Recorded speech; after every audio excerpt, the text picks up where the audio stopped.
ദേശീയ രാഷ്ട്രീയമാണ് ഈ തെരഞ്ഞെടുപ്പിൽ മുഖ്യ വിഷയമായി നമ്മളെല്ലാവരും ഉയർത്തിപ്പിടിക്കുന്നത്.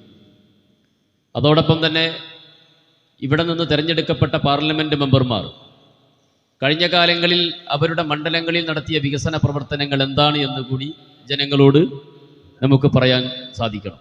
ഈ രണ്ട് കാര്യങ്ങൾ ചർച്ച ചെയ്യപ്പെടുമ്പോൾ ഇടതുപക്ഷ ജനാധിപത്യ മുന്നണിയുടെ സ്ഥാനാർത്ഥിയെ ഇടതുപക്ഷ ജനാധിപത്യ മുന്നണിക്ക് 100% പൊന്നാനിയിലെ വോട്ടർമാർ വോട്ട് ചെയ്യും. 48 വർഷക്കാലം ഇന്ത്യൻ യൂണിയൻ മുസ്ലിം ലീഗിൻ്റെ പാർലമെൻറ്റ് മെമ്പർമാർ മാത്രമാണ് ഈ പൊന്നാനി പാർലമെൻറ്റിൽ നിന്ന് തിരഞ്ഞെടുക്കപ്പെട്ടിട്ടുള്ളത്. നമുക്ക് പൊന്നാനി അസംബ്ലി നിയോജക മണ്ഡലത്തിൻ്റെ അകത്ത് നമ്മുടെ ഈ പ്രദേശത്തെ ഒന്ന് വിലയിരുത്തി ഈ 48 വർഷത്തെ വികസന പ്രവൃത്തി 48 വർഷത്തെ കാലത്ത് MP-മാരായി പലവരും മാറി മാറി വരികയും അതോടൊപ്പം തന്നെ കേന്ദ്രമന്ത്രിയായി യാമ സാഹിബ് അടക്കം ഇവിടെ പ്രതിദാനം ചെയ്തിട്ടും നമ്മുടെ നാട് എല്ലാവരും ആശ്രയിക്കുന്ന ഒരു സ്ഥാപനമാണ് Ponnani taluk government hospital. Ponnani parliament മണ്ഡലത്തിൻ്റെ പുറത്തുള്ളവരും പൊന്നാനി അസംബ്ലി നിയോജക മണ്ഡലത്തിൻ്റെ പുറത്തുള്ളവരും എല്ലാവരും ആശ്രയിക്കുന്ന പൊന്നാനി ഗവൺമെൻറ് ഹോസ്പിറ്റൽ അതുപോലെയുള്ള മറ്റു സ്ഥാപനങ്ങളെല്ലാം നമ്മുടെ നാട്ടിലുണ്ട്. പക്ഷേ MP എന്ന രീതിയിൽ ഈ 48 വർഷത്തിൻ്റെ ഇടയിൽ ഒരു ഇഞ്ചക്ഷൻ സൂചി വാങ്ങാനുള്ള പൈസ പോലും നമുക്ക് ഈ കാലം വരെ ഈ MP-മാരിൽ നിന്ന് നമ്മുടെ നാടിനു വേണ്ടി നൽകിയിട്ടില്ല എന്നുള്ളതാണ് പരമസത്യം. എന്തെങ്കിലും ഒരു വികസനം ഒന്ന് 48 വർഷം നൂറ്റാണ്ട് കാലം നിങ്ങളൊന്ന് ആലോചിച്ച് നോക്കൂ. ഒരു മണ്ഡലത്തെ പ്രതിനിധീകരിച്ചിട്ട് എന്തെങ്കിലും ഒന്ന് ചൂണ്ടിക്കാണിക്കാൻ ഇതാ MP-യുടെ ശ്രമഫലമായി ഇന്ന കെട്ടിടം ഉയർന്നു, അതല്ലെങ്കിൽ ഇന്ന പ്രദേശത്ത് ഉണ്ടായത് MP-യുടെ ശ്രമഫലമാണ്. കേന്ദ്രാവിഷ്കൃത പദ്ധതി നഗരസഭകളിലേക്ക് തരുമ്പോൾ പോലും അറിയാത്ത MP-മാരായിരുന്നു.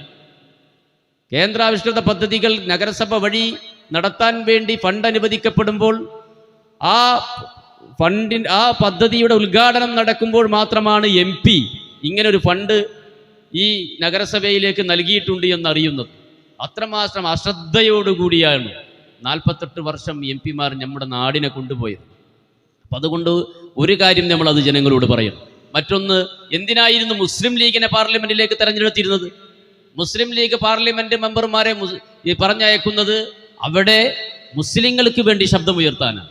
മുസ്ലിങ്ങളുടെ ആധികാരികമായ പ്രശ്നങ്ങൾ വരുമ്പോൾ വികാരഭരിതമായി അവിടെ സംസാരിക്കാൻ നല്ല MP-മാർ വേണം. അങ്ങനെ MP-മാരുണ്ടായിരുന്നു മുസ്ലിം ലീഗിൽ. പോക്കർ സാഹിബും ഇസ്മായിൽ സാഹിബും ബനാത്തുവാലയും സേഠ് സാഹിബും അങ്ങനെ ഒരുപാട് നല്ല നല്ല നേതാക്കന്മാരായി ഉണ്ടായിരുന്നു. അവരൊക്കെ ഒരുപാട് ബില്ലുകളെ പ്രതിരോധിച്ചിട്ടുണ്ട്. കോൺഗ്രസിനെ വരച്ച വരയിൽ നിർത്തിയിട്ടുണ്ട്.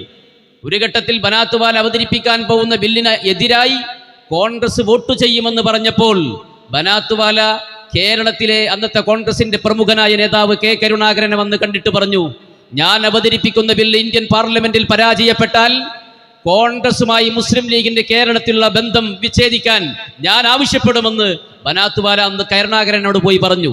കരുണാകരൻ ഇവിടുന്ന് അന്ന് കോൺഗ്രസിന്റെ ദേശീയ നേതൃത്വവുമായി അടുത്ത ബന്ധമുള്ള കരുണാകരൻ അന്ന് ഫ്ലൈറ്റ് കയറി ഡൽഹിയിലെ കോൺഗ്രസ് നേതാക്കളെ പോയി കണ്ടിട്ട് പറഞ്ഞു, ബനാത്തുവാല അവതരിപ്പിക്കുന്ന ബില്ല് പരാജയപ്പെടാൻ പാടില്ല. പരാജയപ്പെട്ടാൽ ഞാൻ എൻ്റെ മന്ത്രിസഭയെ മുസ്ലിം ലീഗ് അവിടെ ഇളക്കും, ഞാൻ ഇറങ്ങേണ്ടി വരും. ഞാൻ ഇറങ്ങിയാൽ ഞാൻ കോൺഗ്രസിന്റെ കേന്ദ്ര മന്ത്രിസഭയെയും ഇറക്കും. അങ്ങനെയാണ് ഭീഷണിപ്പെടുത്തിയത് കരുണാകരൻ. അങ്ങനെയെല്ലാം ഒരു ബില്ല് അവതരിപ്പിക്കപ്പെടുന്ന സമയത്ത് അത് നേടിയെടുക്കാനുള്ള ആണത്വവും ചങ്കുറപ്പും അന്നത്തെ മുസ്ലിം ലീഗ് നേതാക്കൾക്കുണ്ടായിരുന്നു. എന്നാൽ ഇന്ന് തെരഞ്ഞെടുക്കപ്പെടുന്നവരുടെ അവസ്ഥ എന്താണ്? നമ്മളെല്ലാവരും ഇപ്പോൾ ഇവിടെ ആരും പ്രസംഗിക്കണമെന്നില്ല. എല്ലാവരും ഇന്ത്യൻ രാഷ്ട്രീയത്തെക്കുറിച്ച് കൃത്യമായി നിങ്ങളെല്ലാവരും കേട്ടുകൊണ്ടിരിക്കുന്നവരും വായിച്ചുകൊണ്ടിരിക്കുന്നവരുമാണ്. നിരവധി പ്രശ്നങ്ങൾ കഴിഞ്ഞ 10 വർഷത്തിനിടയിൽ ഇന്ത്യൻ പാർലമെന്റിന്റെ അകത്തുണ്ടായിട്ടുണ്ട്. നരേന്ദ്രമോദി അധികാരത്തിൽ വന്നതിന് ശേഷം നിരവധി പ്രശ്നങ്ങൾ, മുസ്ലിങ്ങൾക്ക് ബാധിക്കുന്ന നിരവധി പ്രശ്നങ്ങൾ പാർലമെന്റിലും രാജ്യസഭയിലും ഉണ്ടായപ്പോൾ അവിടെ പ്രതിരോധിക്കാൻ പോലും, ബില്ലിനെതിരെ വോട്ട് ചെയ്യാനല്ല, ഒന്ന് പറയാൻ പോലും മുസ്ലിം ലീഗിന്റെ പാർലമെന്റ് മെമ്പർമാരെ കൊണ്ട് കഴിഞ്ഞില്ല എന്നുള്ളത് ചരിത്രം നമ്മുടെ കഴിഞ്ഞ 10 വർഷത്തെ അനുഭവം ഞങ്ങളെ പഠിപ്പിച്ചതാണ്. മുത്തലാഖിന്റെ സമയങ്ങളിലായാലും കാശ്മീരിന്റെ വിഷയമായാലും ഡൽഹിയുടെ പട്ടണങ്ങളിൽ, ഡൽഹിയുടെ ഗ്രാമങ്ങളിൽ, മുസ്ലിങ്ങൾ തിങ്ങി താമസിക്കുന്ന ഗ്രാമങ്ങൾ അവിടുത്തെ കോർപ്പറേഷൻ അധികാരികൾ പൊളിക്കാൻ വേണ്ടി ബുൾഡോസറുമായി കടന്നു വന്നപ്പോൾ ആ ഭാഗത്തൊന്നും മുസ്ലിം ലീഗിന്റെ MP-മാരെ കണ്ടില്ല. എന്നാൽ കഴിഞ്ഞ 10 വർഷം ഇന്ത്യയിലെ ന്യൂനപക്ഷങ്ങളുടെ സംരക്ഷകരായി ഡൽഹി പട്ടണങ്ങളിൽ മുസ്ലിങ്ങളുടെ വേദനക്കൊപ്പം ന്യൂനപക്ഷങ്ങളുടെ പ്രയാസങ്ങൾക്കൊപ്പം ഉണ്ടായത് ഇടതുപക്ഷത്തിന്റെ എംപിമാരാണ്. CPM-ന്റെയും CPI-യുടെയും ഇടതുപക്ഷത്തിന്റെ നേതാക്കളായിരുന്നു നമ്മളെല്ലാവരും കണ്ടത്. ബൃന്ദ കാരാട്ടിനെ പോലെയുള്ള ഒരു വനിത, നമുക്കറിയാം, ആ ഗ്രാമങ്ങൾ, മുസ്ലിം പ്രദേശങ്ങൾ തകർക്കാൻ വേണ്ടി ബുൾഡോസറുമായി കടന്നു വരുമ്പോ ആ ബുൾഡോസറിന്റെ കൈ പിടിച്ചുകൊണ്ട് തടുത്തു നിർത്തിയിട്ട് അരുത് എന്ന് പറയാൻ അങ്ങനെ ഒരു വനിതയായിരുന്നു നമ്മൾ കണ്ടത്. എന്തുകൊണ്ട് സമദാനി സാഹിബിനും ET മുഹമ്മദ് ബഷീർ സാഹിബിനും മറ്റു വഹാബ് സാഹിബും മറ്റു തമിഴ്നാട്ടിൽ നിന്ന് ജയിച്ച MP-യും ആ പ്രദേശത്തേക്ക് പോയിട്ടില്ല? സംഘർഷങ്ങൾ അടങ്ങിയാൽ, വർഗീയ ലഹളെല്ലാം കഴിഞ്ഞ് സംഘർഷങ്ങൾ അടങ്ങിയാൽ, സമാധാന അന്തരീക്ഷം ഉണ്ടായാൽ അവിടെ പോയിട്ട് ആളായി അവിടെ പോയിട്ട് ഇങ്ങനെ അന്വേഷിക്കും. എന്താണ് സംഭവങ്ങൾ, എങ്ങനെയുണ്ട് സംഭവങ്ങൾ, എന്താണ് സംഭവിച്ചത്, അതെങ്ങനെ വീഡിയോ എടുത്ത് ചന്ദ്രികയിൽ ഇങ്ങനെ ഫോട്ടോ കൊടുത്തു. MP-മാർ സന്ദർശിച്ചു, ആശ്വാസവുമായി സമദാനി എത്തി, ET മുഹമ്മദ് ബഷീർ എത്തി. എന്നിട്ട് മുസ്ലിം ലീഗിന്റെ നേതാക്കൾ, മുസ്ലിം ലീഗിന്റെ പ്രവർത്തകരെ ആശ്വസിപ്പിക്കാൻ നമ്മുടെ നേതാക്കൾ അവിടെ എത്തി, അവിടെ പോയി ആശ്വസിപ്പിച്ചു. എന്നിട്ട് ഇവിടെ ആവേശത്തോടു കൂടി ലീഗിന്റെ നേതാക്കൾ പ്രസംഗിക്കും. അവിടെ ഉണ്ടായിരുന്നത് ET ആയിരുന്നു, അവിടെ ഉണ്ടായിരുന്നത് സമദാനി ആയിരുന്നു. എന്നാൽ ഇവിടെ ഇതൊക്കെ നടക്കുന്ന ഘട്ടത്തിൽ അവിടെയാണ് ആണുങ്ങളെ പോലെ ചങ്കുറപ്പോടുകൂടി ഇടതുപക്ഷത്തിന്റെ MP-മാർ അവിടെ കയറി ചെന്നത്. വിവിധ വിഷയങ്ങളിൽ, ഈ NRC-യുടെ വിഷയമായാലും, പിന്നെ കാശ്മീർ വിഷയമായാലും, മുത്തലാഖിന്റെ വിഷയമായാലും, മുത്തലാഖിന്റെ ബില്ല് അവതരിപ്പിക്കുന്ന ഘട്ടത്തിൽ നമുക്കറിയാം ഇന്ത്യൻ പാർലമെന്റിന്റെ അകത്ത് ഒരു ശബ്ദവും ഉയർന്നിട്ടില്ല. ആ വോട്ടെടുപ്പ് സമയത്ത് പോലും മുസ്ലിം ലീഗിന്റെ പാർലമെന്റ് മെമ്പർമാർ അന്ന് മാറി നിന്നു. അതെല്ലാവരും, ഞാനൊന്നും ഇത് പറയേണ്ട ആവശ്യമില്ല, ഇതെല്ലാവർക്കും അറിയുന്ന കാര്യമാണ്. എന്നാൽ ഈ മുസ്ലിം ലീഗ്, നിങ്ങൾ മനസ്സിലാക്കണം, ഈ മുസ്ലിം ലീഗ് മുസ്ലിം സമുദായത്തിന് കഴിഞ്ഞ 10-15 വർഷക്കാലമായി ഒരു ഗുണവുമില്ലാത്ത പാർട്ടിയായി നിലകൊള്ളുമ്പോൾ തന്നെ ഈ മുസ്ലിം ലീഗ് ദേശീയ അടിസ്ഥാനത്തിൽ RSS-ന് വളരാൻ, സംഘപരിവാർ ശക്തികൾക്ക് വളരാൻ അവർ ഉപയോഗിക്കുന്ന പാർട്ടി ഇന്ത്യൻ യൂണിയൻ മുസ്ലിം ലീഗാണ്. അവർ ഉത്തരേന്ത്യയിൽ അവർ രാഷ്ട്രീയ പ്രചരണം നടത്തുമ്പോൾ, അവിടെ പോയിട്ട് പ്രചരണം നടത്തുമ്പോൾ അവിടെ ഹിന്ദു ഏകീകരണത്തിന് വേണ്ടി ഉപയോഗിക്കുന്നത്, അവർ പറയുന്നത് എന്താണ്?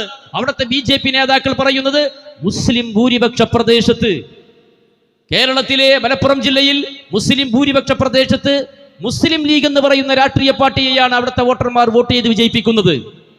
അപ്പോൾ മുസ്ലിങ്ങളെ സംബന്ധിച്ചിടത്തോളം അവർ ഒന്നിച്ച് ഒരു മുസ്ലിം രാഷ്ട്രീയ പാർട്ടിയെ വിജയിപ്പിക്കുന്നു. ഇതാണ് അവിടെ പ്രചരിപ്പിക്കുന്നത്. അതുപോലെ ഹൈദരാബാദിലെ മറ്റേ ഉവൈസിയുടെ പാർട്ടി ഇത്തിഹാദുൽ മുസ്ലിമീൻ എന്ന് പറയുന്ന പാർട്ടി, ആ പാർട്ടി 2 MP-മാരെ തെരഞ്ഞെടുക്കുന്നു. ഇതൊക്കെ സംഘപരിവാർ BJP ദേശീയ അടിസ്ഥാനത്തിൽ പ്രചരിപ്പിച്ച് അവിടെയും മതേകീകരണത്തിന് വേണ്ടി BJP ശ്രമിക്കുന്നു. ഇവിടെ ഈ മുസ്ലിം ലീഗിനെ കൊണ്ട് മുസ്ലിം ലീഗിനുണ്ടാവുന്ന നഷ്ടം ചെറുതല്ല. മുസ്ലിം സമുദായത്തിന് മാത്രമല്ല, കോൺഗ്രസിന് പോലും മുസ്ലിം ലീഗിനെ കൊണ്ട് നഷ്ടം സംഭവിക്കുകയാണ്. ദേശീയ അടിസ്ഥാനത്തിൽ കോൺഗ്രസിന് മുസ്ലിം ലീഗിന്റെ കൂടെ നിൽക്കുന്നതിന്റെ പേരിൽ ദേശീയ അടിസ്ഥാനത്തിൽ പ്രതിരോധിക്കാൻ കഴിയാത്ത രീതിയിലാണ് കോൺഗ്രസ് അവിടെ തിരിഞ്ഞു കളിക്കുന്നത്. അത്രയേറെ പ്രയാസം കോൺഗ്രസ് അനുഭവിക്കുകയാണ്. മുസ്ലിം ലീഗുമായിട്ടുള്ള ഈ രാഷ്ട്രീയ സഖ്യവും അതോടൊപ്പം തന്നെ മുസ്ലിം ലീഗിന്റെ പാർലമെന്റ് മെമ്പർമാർ മുസ്ലിം ഭൂരിപക്ഷ പ്രദേശങ്ങളിൽ നിന്ന് തെരഞ്ഞെടുക്കപ്പെടുന്നതും ഒക്കെ അത് കോൺഗ്രസിനെ സംബന്ധിച്ചിടത്തോളം വലിയ നഷ്ടങ്ങളാണ് ഉണ്ടായിക്കൊണ്ടിരിക്കുന്നത്. അപ്പൊ അതുകൊണ്ട് തന്നെ നമ്മുടെ സംബന്ധിച്ചിടത്തോളം പറഞ്ഞാൽ ഇന്ന് കഴിഞ്ഞ കാലങ്ങൾ പോലെയല്ല, വലിയ അപകടകരമായ ഒരു സാഹചര്യത്തിലേക്കാണ് നമ്മുടെ ഇന്ത്യ കടന്നു പോകുന്നത്. മതത്തിന്റെ പേരിൽ വോട്ട് പിടിച്ചാൽ ഉണ്ടാവുന്ന അപകടം എന്താണെന്നുള്ളത് നമുക്കെല്ലാവർക്കും അറിയാം. മതത്തിന്റെ പേരിൽ വോട്ട് പിടിച്ചാൽ അപകടകരമായ സാഹചര്യം ഇന്ത്യയിൽ ഇനിയും തുടരും. അപ്പോ ഈ മുസ്ലിം ഭൂരിപക്ഷ പ്രദേശത്ത് നിന്ന് നമ്മൾ ആദ്യം കാണിച്ചു കൊടുക്കണം. മുസ്ലിം ഭൂരിപക്ഷ പ്രദേശത്ത് നിന്ന് മതേതര രാഷ്ട്രീയ പാർട്ടികളെ വിജയിപ്പിച്ച് കാണിച്ചു കൊടുക്കണം. അങ്ങനെ നമ്മൾ മതേതര രാഷ്ട്രീയ പാർട്ടികളെ വിജയിപ്പിച്ച് കാണിച്ചു കൊടുക്കുമ്പോൾ ഹിന്ദു ഭൂരിപക്ഷ പ്രദേശത്ത് നിന്ന് സംഘപരിവാർ BJP ഒക്കെ തെരഞ്ഞെടുക്കപ്പെടുന്ന UP-ലും ഗുജറാത്തിലും രാജസ്ഥാനിലും അവിടെയുള്ള ഹിന്ദുക്കളും അത്തരത്തിലുള്ള ഒരു മതേതര രാഷ്ട്രീയ പാർട്ടികളെ തെരഞ്ഞെടുക്കാൻ നാളെ അവർക്കും അത് ഒരു പ്രചോദനമായി മാറും. അതല്ലെങ്കിൽ ഇതെല്ലാം അവർ പ്രചരണം നടത്തി അവിടെ പറഞ്ഞ് അവിടുത്തെ ഹിന്ദുക്കളെ ഏകീകരിക്കപ്പെടുന്ന ഒരു രാഷ്ട്രീയ ലാഭമുണ്ടാക്കുന്ന സാഹചര്യം ഉണ്ടാവും. അതുകൊണ്ട് എൻ്റെ പ്രിയമുള്ളവർ, നിങ്ങൾ ഓരോ വോട്ടർമാരെയും നേരിട്ട് പോയി കാണുന്ന ഓരോ വീടുകളിൽ കയറി ഇറങ്ങുമ്പോൾ നിങ്ങൾ നന്നായി പറഞ്ഞു കൊടുക്കണം. കഴിഞ്ഞ 48 വർഷത്തെ അനുഭവം, മുസ്ലിം ലീഗ് രാഷ്ട്രീയ പാർട്ടി നമുക്ക് ഉണ്ടാക്കിയ നഷ്ടങ്ങൾ, ഈ നഷ്ടം മണ്ഡലത്തിൽ മാത്രമല്ല ദേശീയ അടിസ്ഥാനത്തിൽ പോലും മുസ്ലിം ലീഗ് രാഷ്ട്രീയ പാർട്ടി കൊണ്ട് നഷ്ടം ഈ മുസ്ലിം ജനവിഭാഗം അനുഭവിക്കുകയാണ്. സംഘപരിവാർ അധികാരത്തിലേക്ക് വരുന്നതിന് 25% മുസ്ലിം ലീഗിന്റെ രാഷ്ട്രീയ ഇപ്പൊ നരേന്ദ്രമോദി ഇപ്പൊ അടുത്തൊരു പ്രസംഗം നടത്തി. ആ പ്രസംഗത്തിൽ പറഞ്ഞത് എന്താണെന്നറിയോ? രാഷ്ട്രീയ അഡ്ജസ്റ്റ്മെന്റ് ആണ്.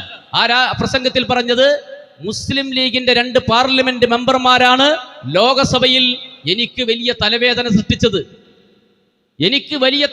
സൃഷ്ടിച്ചത്. മുസ്ലിം ലീഗിന്റെ 3 പാർലമെന്റ് മെമ്പർമാരാണ്. നരേന്ദ്രമോദി പ്രസംഗിക്കുകയാണ്.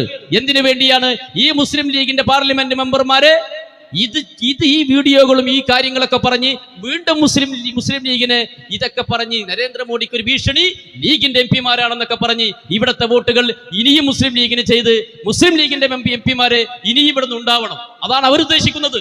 BJP ഉദ്ദേശിക്കുന്നത് അതാണ്. കാരണം അവർക്ക് രാഷ്ട്രീയമായി വളരാൻ ഇങ്ങനെ മുസ്ലിം ലീഗിനെ പോലെയുള്ളവരെ വേണം. എന്നാൽ ഈ നരേന്ദ്രമോദി പറഞ്ഞതിൽ എന്തെങ്കിലും സത്യമുണ്ടോ? ഇന്ന് വരെ ഈ 10 വർഷത്തിനിടയിൽ എവിടെങ്കിലും നരേന്ദ്രമോദിയെ പ്രതിരോധിക്കാൻ ലീഗിന്റെ എംപിമാർ ഏതെങ്കിലും തരത്തിൽ ആ പാർലമെന്റിന്റെ അകത്തോ രാജ്യസഭക്കകത്തോ എന്തെങ്കിലും ഒന്ന് സംസാരിച്ചുവെന്ന് നമുക്ക് കാണാൻ കഴിയൂ? മറിച്ച് നമ്മുടെ ബ്രിട്ടാസിനെ പോലെയുള്ളവർ, ലോകം ചർച്ച ചെയ്യപ്പെട്ടതാണ് കഴിഞ്ഞ രാജ്യസഭയിൽ ബ്രിട്ടാസിനെ പോലെയുള്ളവരുടെ സംസാരം എന്തായിരുന്നു? ആണുങ്ങളെ പോലെ ചങ്കുറപ്പോടുകൂടി എല്ലാവരും കാണുകയാണ്. ഈ കഴിഞ്ഞ എറണാകുളത്ത് ഒരു വലിയ മഹല്ല് പള്ളിയിൽ അന്ന് ജുമായക്ക് കുത്തുബ സമയത്ത് ഒരു മുസ്ലിയാർ കുത്തുബയിൽ പറയുകയാണ്, ബ്രിട്ടാസിനെ പോലെയുള്ള എംപിമാരെയാണ് കേരളത്തിൽ നിന്നും ജനങ്ങൾ തെരഞ്ഞെടുക്കപ്പെടുന്നത്. സമുദായ രാഷ്ട്രീയ പാർട്ടിയുടെ പ്രതിനിധിയാണെന്നൊക്കെ കരുതി ഏതെങ്കിലും മുസ്ലിമിന് വോട്ട് ചെയ്യുന്ന സാഹചര്യമല്ല വേണ്ടത്. ഇന്ത്യൻ മതേതരത്വത്തിന്റെ ശബ്ദമാവാൻ, ഇന്ത്യയിലെ ന്യൂനപക്ഷങ്ങൾക്ക് വേണ്ടി സംസാരിക്കാൻ, ശരിയായ രീതിയിൽ സംസാരിക്കാൻ കഴിയുന്ന നല്ല എംപിമാരെ, ബ്രിട്ടാസിനെ പോലെയുള്ള എംപിമാരെ തെരഞ്ഞെടുക്കലാണ് അനിവാര്യമെന്ന് പള്ളിയിൽ കുത്തുബ സമയത്ത് ഒരു ഖതീബ് എറണാകുളത്ത് പ്രസംഗിക്കുകയാണ്. എവിടെ എത്തി? ഇപ്പൊ നമ്മൾ ആദ്യമൊക്കെ കേട്ടിരുന്നു, ഈ മുസ്ലിം ലീഗ് എന്ന് പറയുന്ന പാർട്ടിക്ക് ഒരുപാട് മതസംഘടനയുടെ പിന്തുണയുണ്ടായിരുന്നു. സമസ്ത എന്ന് പറഞ്ഞാൽ മുസ്ലിം ലീഗിന്റെ ഒരു പോഷക സംഘടന പോലെയാണ്. എന്നാൽ ആ സമസ്തക്ക് ഇന്ന് എന്ത് തോന്നി? മുസ്ലിം ലീഗ് രാഷ്ട്രീയത്തിന് ഇനി പ്രസക്തിയില്ല. ഇന്ത്യൻ രാഷ്ട്രീയത്തിൽ ഇനി ഒരു മതരാഷ്ട്രീയത്തിന് പ്രസക്തിയില്ല. ജാതി പറഞ്ഞ് മതം പറഞ്ഞ് ഇനി രാഷ്ട്രീയ പ്രവർത്തനത്തിലേക്ക് പോയാൽ അപകടം ചെയ്യുമെന്ന് സമസ്തക്ക് തോന്നി. ഇന്ന് സമസ്ത ഇടതുപക്ഷത്തിന്റെ വേദികളിലേക്ക് എത്ര പണ്ഡിതന്മാർ വരുന്നു.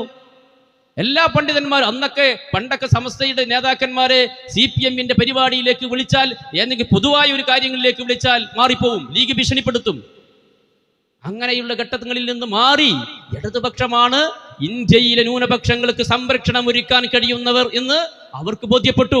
മുജാഹിദുകൾക്ക് ബോധ്യപ്പെട്ടു, AP വിഭാഗങ്ങൾക്ക് ആദ്യം ബോധ്യപ്പെട്ടു. അങ്ങനെ എല്ലാ മതസംഘടനകൾക്കും ബോധ്യപ്പെട്ടു. മുസ്ലിം ലീഗിനെ ഒറ്റപ്പെടുത്തിക്കൊണ്ടിരിക്കുകയാണ് ഇവരെല്ലാവരും. ഈ പ്രാവശ്യം ഈ തെരഞ്ഞെടുപ്പിൽ ഞാൻ പറയുന്നു, ഒരൊറ്റ തലേക്കെട്ട് കെട്ടിയ മൊയ്ലിയമാരെ വോട്ടും കോണി അടയാളത്തിൽ ചെയ്യാൻ പോകുന്നില്ല. കാരണം അതവരുടെ നയമാണ്. മുസ്ലിം ലീഗ് രാഷ്ട്രീയ പാർട്ടി രാഷ്ട്രീയ ലാഭത്തിന് വേണ്ടി അവർ നടത്തിയത് പണ്ഡിത സഭയായ സമസ്തയെ പോലും പിളർത്താൻ നോക്കി. കേരളത്തിലെ ഏറ്റവും വലിയ പണ്ഡിത സഭയാണ് സമസ്ത. ആ വിഭാഗത്തെ പോലും പിളർത്താൻ നോക്കി. അങ്ങനെ മുസ്ലിം ജനവിഭാഗത്തിന്റെ ഇടയിൽ വെറുക്കപ്പെട്ട ഒരു രാഷ്ട്രീയ പാർട്ടിയായി നിലകൊള്ളുകയാണ് ലീഗ്. ഈ ഘട്ടത്തിൽ നമുക്ക് ഏറ്റവും അനുകൂലമായ ഒരു സാഹചര്യമാണ് ഈ തെരഞ്ഞെടുപ്പ്. ഈ തെരഞ്ഞെടുപ്പിൽ KS ഹംസയെ സംബന്ധിച്ചിടത്തോളം മാഷ് ഇവിടെ വിശദീകരിച്ചു കഴിഞ്ഞു. ഇവിടെ പണ്ട് മുസ്ലിം ലീഗിന്റെ ഉള്ളിൽ കാര്യങ്ങൾ കൃത്യമായി അവതരിപ്പിച്ചതിന്റെ പേരിൽ പലവരെയും ലീഗ് പുറത്താക്കിയിട്ടുണ്ട്. അങ്ങനെ ലീഗ് പുറത്താക്കിയിട്ട് അവർ പുറംപോക്കിലേക്ക് വലിച്ചെറിഞ്ഞ ആളുകൾ പേട്ടുതേങ്ങകൾ എന്നൊക്കെ പരിഹസിച്ചവരെ ഇടതുപക്ഷം നിയമസഭയിലേക്കും കേരള മന്ത്രിസഭയിലേക്കും ഒക്കെ അയച്ചിട്ടുമുണ്ട്. എന്നാൽ ഈ മുസ്ലിം ലീഗ് പുറംപോക്കിലേക്ക് വലിച്ചെറിഞ്ഞ KS ഹംസയെ ഈ പൊന്നാനി ലോകസഭയിൽ നിന്ന് ഇന്ത്യൻ പാർലമെന്റിലേക്ക് തെരഞ്ഞെടുക്കാൻ ഇടതുപക്ഷത്തിന്റെ പ്രവർത്തകർ തീരുമാനിച്ചിരിക്കുകയാണ്.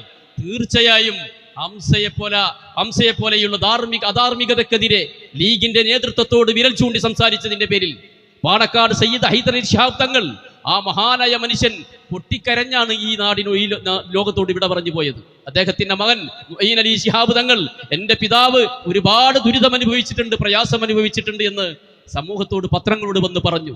അത് പറഞ്ഞതിന്റെ പേരിൽ മുസ്ലിം ലീഗിന്റെ പ്രവർത്തകർ തന്തയില്ലാത്തവരെന്നും വേണ്ടാത്ത, ഇനി മലയാളത്തിൽ ഉപയോഗിക്കാൻ പറ്റാത്ത അത്ര മോശപ്പെട്ട വാക്കുകളാണ് ആ പൂക്കോയ തങ്ങളുടെ പേരക്കുട്ടി ഹൈദർ അലി ശിഹാബ് തങ്ങളുടെ മകൻ മുഈൻ അലി ശിഹാബ് തങ്ങൾ തെരുവിൽ വെച്ച് ചീത്ത വിളിച്ചത്. അദ്ദേഹത്തിന്റെ പിതാവിനുണ്ടായ അനുഭവം പറയാണ്. എൻ്റെ പിതാവിനെ വെച്ച് ഇവർ കോടാനക്കോടി രൂപ തട്ടിപ്പ് നടത്തിയിട്ടുണ്ട് എന്ന്. ബോധ്യപ്പെട്ടതിന്റെ അടിസ്ഥാനത്തിലാണ് ആ കാര്യം വെളിപ്പെടുത്തിയത്. പാണക്കാട് കുടുംബത്തിൽ പോലും ഈ ലീഗിനെതിരായി കൊണ്ടിരിക്കുകയാണ്. പാണക്കാട് കുടുംബം പോലും മുസ്ലിം ലീഗ് നേതൃത്വത്തെ വെറുത്തുകൊണ്ടിരിക്കുകയാണ്. ഈ ഒരു ഘട്ടം നമ്മുടെ മുന്നിൽ വന്നിരിക്കുകയാണ്. ഈ ഘട്ടത്തിൽ KS ഹംസയെ പോലെയുള്ള മുസ്ലിം ലീഗിന്റെ സംസ്ഥാന ഓർഗനൈസിംഗ് സെക്രട്ടറി എന്നൊക്കെ പറഞ്ഞാൽ പണ്ട് UAB ലാൽ സാഹിബായിരുന്നു ഓർഗനൈസിംഗ് സെക്രട്ടറി. അതിനുശേഷം ഒരു ഓർഗനൈസിംഗ് സെക്രട്ടറി ഉണ്ടായത് KS ഹംസയാണ്. പാർട്ടി മുസ്ലിം ലീഗിന്റെ തലപ്പത്തിരിക്കുന്ന ഒരാളായിരുന്നു ആ മനുഷ്യൻ. അദ്ദേഹം പണ്ട് പഞ്ചായത്ത് പ്രസിഡന്റ് ആയിരുന്നു. അതിനു മുമ്പ് ഒരു മദ്രസാധ്യാപകനായിരുന്നു. ചെറുപ്പത്തിൽ അദ്ദേഹം മദ്രസാധ്യാപകനായിരുന്നു. പിന്നീട് ഗൾഫിൽ പോയി ജോലി നല്ല ബിസിനസ്സിൽ ഏർപ്പെട്ടു. ഒരു സ്ഥാപനം ഏറ്റെടുത്തു. ആ സ്ഥാപനം ഭംഗിയായി നടത്തി. അങ്ങനെയൊക്കെ പൊതുരംഗത്ത് സജീവമായി നിൽക്കുന്ന നല്ല കാരുണ്യമുള്ള പ്രവർത്തകനാണ് അദ്ദേഹം. അദ്ദേഹത്തെ പോലെയുള്ള ആൾ ഒരു പൊതുപ്രവർത്തകനാണ്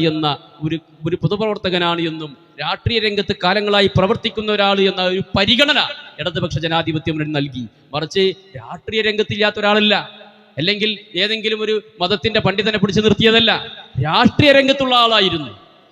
ലീഗിന്റെ ഉള്ളിലുണ്ടായ കള്ളക്കഥകൾ പറഞ്ഞതിന്റെ പേരിൽ പുറത്താക്കിയ ഹംസയെ ഇടതുപക്ഷം നെഞ്ചോട് ചേർത്ത് വെച്ചു. ഇടതുപക്ഷം പണ്ടും അങ്ങനെയാണ്. KT ജലീൽ സുനാമി ഫണ്ട് കട്ടതിന്റെ പേരിൽ, ഗുജറാത്ത് ഫണ്ട് കട്ടതിന്റെ പേരിൽ പാർട്ടിക്കുള്ളിൽ ശക്തമായി പറഞ്ഞതിന്റെ പേരിലാണ് KT ജലീലിനെ മാറ്റി നിർത്തിയ KT ജലീലിനെ ഇടതുപക്ഷം നെഞ്ചോട് ചേർത്ത് വെച്ചു. ഇടതുപക്ഷം 4 തവണ MLA ആക്കി, 1 തവണ മന്ത്രിയാക്കി. PT റഹീം 4 തവണ MLA ആയി. അങ്ങനെ പലവരും മുസ്ലിം ലീഗിൽ നിന്ന് അവരുടെ കുറ്റങ്ങൾ പറഞ്ഞ് പുറത്താക്കിയവരെ ഇടതുപക്ഷമാണ് നെഞ്ചോട് ചേർത്ത് വെച്ചിട്ടുള്ളതും. അവരാണ് ധാർമ്മികതയുടെ കൂടെ നിൽക്കുന്നവരെ എപ്പോഴും കൈപിടിച്ചുകൊണ്ട് ഉയർത്തിക്കൊണ്ടുവരുന്നത്. ഈ ഹംസയെയും ഇടതുപക്ഷ ജനാധിപത്യ മുന്നണി ഈ തെരഞ്ഞെടുപ്പോടുകൂടി ഇന്ത്യൻ പാർലമെന്റിലേക്ക് അയക്കും. തീർച്ചയായും ഈ തെരഞ്ഞെടുപ്പിൽ ഇടതുപക്ഷ ജനാധിപത്യ മുന്നണിയുടെ സ്ഥാനാർത്ഥി തെരഞ്ഞെടുക്കപ്പെടുക തന്നെ ചെയ്യും. ഇവിടെ മാത്രമല്ല, നമ്മളെല്ലാവരും കരുതുക പൊന്നാനിയിൽ ഇപ്പൊ നേരത്തെ മാഷ് പറഞ്ഞ പോലെ 4 നിയോജക മണ്ഡലങ്ങൾ ഇടതുപക്ഷത്തിന്റെ കൂടെയാണ്. വളരെ ഈസി ആയിട്ട് ജയിക്കാൻ, നമ്മളൊന്ന് കുടഞ്ഞ് പണിയെടുത്താൽ ജയിക്കാൻ കഴിയുമെന്ന രാഷ്ട്രീയ സാഹചര്യമുള്ള മണ്ഡലമാണ് പൊന്നാനി. ഇത് ചിലപ്പോൾ ജയിക്കും എന്നൊക്കെ പൊതുവായിട്ടൊരു ചർച്ച ലീഗിന്റെ ഉള്ളിലുണ്ട്.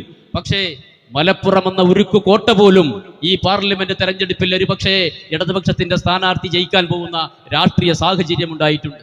ദേശീയ രാഷ്ട്രീയത്തിൽ ഇടതുപക്ഷം അനിവാര്യമാണ് എന്ന് ന്യൂനപക്ഷ സമുദായത്തിന്റെ ഉള്ളിൽ ചർച്ച നടക്കുകയാണ്. ദേശീയ രാഷ്ട്രീയത്തിൽ ഇടതുപക്ഷത്തിനെ വിശ്വസിക്കാൻ കഴിയുകയുള്ളൂ. നമുക്കറിയാം, എത്ര വലിയ കെട്ടുകൾ കൊടുന്നിട്ട് ഇടതുപക്ഷ MP-മാരുടെ കാൽക്കൽ കൊണ്ടുവച്ചാൽ അവരെ അത് തട്ടിയിട്ട് പറയും പോടാ എന്ന് പറഞ്ഞിട്ട് ഇന്ത്യൻ പാർലമെന്റിൽ പോയി ഈ ഫാസിസത്തിനെതിരെ സംസാരിക്കാൻ ഈ ഇടതുപക്ഷത്തിന്റെ MP-മാരെ ഉണ്ടാവുകയുള്ളൂ. മറിച്ച് ഇവിടുന്ന് തെരഞ്ഞെടുക്കപ്പെടുന്ന കോൺഗ്രസിന്റെയും ലീഗിന്റെയും MP-മാരെല്ലാം നാളെ അമിത്ഷാ ഒന്ന് കണ്ണുരുട്ടിയാൽ അവർ വേറെ വഴിയിലേക്ക് പോവും. കോൺഗ്രസിന്റെ MP-മാരൊക്കെ നാളെ BJP-യുടെ ഭാഗമാവൂല എന്ന് നമുക്ക് പറയാൻ കഴിയില്ല. ഓരോരുത്തർ പോയിക്കൊണ്ടിരിക്കുകയാണ്. എന്നാൽ അവിടെ പാറ പോലെ ഉറച്ചു നിൽക്കാൻ കഴിയുന്നത് നമ്മൾ വോട്ട് ചെയ്യുന്ന MP പാറ പോലെ ഇടതുപക്ഷത്തിന്റെ കൂടെ എത്ര കോടി രൂപ കൊടുത്താലും വിലക്ക് വാങ്ങാൻ കഴിയാത്ത ഒരു ശക്തിയായി ഇടതുപക്ഷത്തിന്റെ MP-മാർ ഇന്ത്യൻ പാർലമെന്റിനകത്തുണ്ടാവും. അത് ഉറച്ച ഒരു ഗ്യാരണ്ടിയുള്ള ഒരു കാര്യമാണ്. അതുകൊണ്ട് ആ ഗ്യാരണ്ടിയുള്ള കാര്യമാണെന്ന് ബോധ്യപ്പെട്ടതുമാണ്. അതുകൊണ്ടാണ് ഈ പ്രാവശ്യം ഇടതുപക്ഷത്തിന് അനുകൂലമായി കേരളത്തിൽ അതിശക്തമായ ഒരു അനുകൂല തരംഗമാഞ്ഞടിക്കുമ്പോൾ ഈ പൊന്നാനിയും ഇടതുപക്ഷത്തിന്റെ കൂടെ നിൽക്കണം. ഓരോ വോട്ടുകളും നമ്മൾ ചെയ്യിപ്പിക്കാൻ വേണ്ടിയുള്ള ആത്മാർത്ഥമായ ശ്രമം നടത്തണം. പണ്ടൊക്കെ ഞാനടക്കം നമ്മളൊക്കെ ഇപ്പോൾ കഴിഞ്ഞ തെരഞ്ഞെടുപ്പിന്റെ മുമ്പും അതിന് മുമ്പത്തെ തെരഞ്ഞെടുപ്പിലൊക്കെ സാധാരണ സ്ഥിതിയിൽ 2 ലക്ഷത്തിന് 1.5 ലക്ഷത്തിനൊക്കെ ജയിക്കുന്ന സീറ്റല്ലേ എന്ന് കരുതിയിട്ട് നമ്മളെ 4 വോട്ട് കൊണ്ട് എന്താവാനാണ്? ഇനി ആ വോട്ടറെ വിളിച്ചു കൊണ്ടുവരണ്ട, മറ്റേ വോട്ടറെ കൊണ്ടുവരണ്ട, താങ്ങിയിട്ട് ഇനി അതിനെ കൊണ്ടുവരണ്ട, ഇത് കൊണ്ടുപോയിട്ട് ജയിക്കാനൊന്നുമില്ല എന്ന് കരുതിയിട്ട് നമ്മൾ സാധാരണ ഒരു ബൂത്തിൽ 5ഉം 10ഉം വോട്ടൊന്നും ചെയ്യിപ്പിക്കാറില്ല. അത് വലിയ കാര്യഗൗരവത്തിൽ എടുക്കാറില്ല. എന്നാൽ ഈ തെരഞ്ഞെടുപ്പിൽ ഒരു വോട്ട് പോലും നമ്മൾ പാഴാക്കി കളയരുത്. തളർന്നു കിടക്കുന്നവരാണെങ്കിലും ഏത് ദൂരത്തുള്ളവരാണെങ്കിലും ബൂത്തിൽ കൊണ്ടുവന്ന അരിവാൾ ചുറ്റിക നക്ഷത്രം അടയാളത്തിൽ വോട്ട് ചെയ്യിപ്പിക്കേണ്ടത് നമ്മുടെ ഉത്തരവാദിത്തമാണ്. ഈ ഒരു സാഹചര്യമല്ല ഇനി നമുക്ക് ഇതുപോലൊരു സാഹചര്യം നമുക്കിനി വരാനില്ല. അത് അത് തിരിച്ചറിഞ്ഞുകൊണ്ട് ഇടതുപക്ഷത്തിന്റെ ഓരോ പ്രവർത്തകരും ഇന്ന് മുതൽ തന്നെ പെരുന്നാൾ കഴിഞ്ഞാൽ വളരെ ആക്റ്റീവായി സജീവമായി നമ്മുടെ ഈ പ്രദേശത്ത് പൊന്നാനി അസംബ്ലി നിയോജക മണ്ഡലത്തിൽ നിന്ന് 25,000 വോട്ടിന്റെ മേലെ ഭൂരിപക്ഷത്തിന്റെ ഇടതുപക്ഷ സ്ഥാനാർത്ഥി ജയിക്കുമ്പോൾ നമ്മുടെ ഈ സൗത്ത് മേഖലയിൽ നിന്ന് ഈ കൺവെൻഷൻ നടക്കുന്ന മേഖലയിൽ നിന്ന് മിനിമം 2,000 വോട്ടിന്റെ ഭൂരിപക്ഷമെങ്കിലും ഇടതുപക്ഷ സ്ഥാനാർത്ഥിക്ക് വാങ്ങിച്ചു കൊടുക്കാൻ നമ്മൾ സജ്ജരാവണം. അതിനാത്മാർത്ഥമായി നിങ്ങളുടെ എല്ലാവരുടെയും ആത്മാർത്ഥമായ ശ്രമം ഉണ്ടാവണമെന്ന് മാത്രം അഭ്യർത്ഥിച്ചുകൊണ്ട് ഈ കൺവെൻഷന് അഭിവാദ്യം അർപ്പിച്ച് സംസാരിക്കുന്നതിന് വേണ്ടി CPI യുടെ നേതാവ് AK ജബ്ബാറിനെ ആദരപൂർവ്വം ക്ഷണിച്ചു.